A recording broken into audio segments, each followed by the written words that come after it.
Morning உழவு சந்தைக்கு போய் காயெல்லாம் வாங்கிட்டு வந்த மாமா நிறைய பயிர் ஐட்டங்கள்லாம் வாங்கிட்டு வந்துட்டாங்க. ஸோ ஃப்ரெஷ்அப்லாம் ஆகிட்டு 11 o'clock பக்கம் நம்ம குட்டீஸோடு சேர்ந்து அந்த பயிரெல்லாம் உரிச்சு பாக்ஸ் போட்டு வச்சுட்டு இந்த மஞ்சள் பூசணியை பார்த்ததும் பச்சடி ஞாபகம் வந்துச்சு. ஸோ அதுக்கு குட்டி குட்டியாக கட் பண்ணி வச்சுட்டு சூப்பராக ஒரு ஆரஞ்சு ஜூஸ் வந்து ப்ரிப்பேர் பண்ணி குடிச்சிட்டு வேலையை ஸ்டார்ட் பண்ணி ஆச்சு.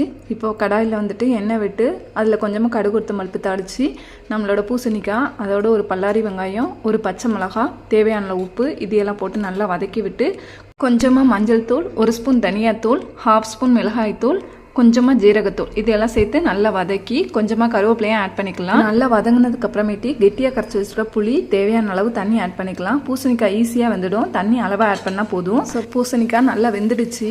இந்த மாதிரி இறக்க போகிற ஸ்டேஜில் வந்துட்டு 1 ஸ்பூன் வந்துட்டு மண்டவெல்லாம் இல்லைன்னா நாட்டு சக்கரை நம்மகிட்ட எது இருக்கோ அதை ஆட் பண்ணிக்கலாம். ஆட் பண்ணி இப்படி கிளறி விட்டு இறக்கலாம். நம்ம பச்சடி ரெடி ஆகிடும். நல்லா தண்ணியாக பருப்பு குழம்பு வச்சு இந்த பச்சடி தொட்டு சாப்பிட்றதுக்கு அவ்வளோ டேஸ்ட்டாக இருக்கும். ட்ரை பண்ணி பாருங்கள் ஃப்ரெண்ட்ஸ். நன்றி. வாழ்க வளமுடன்.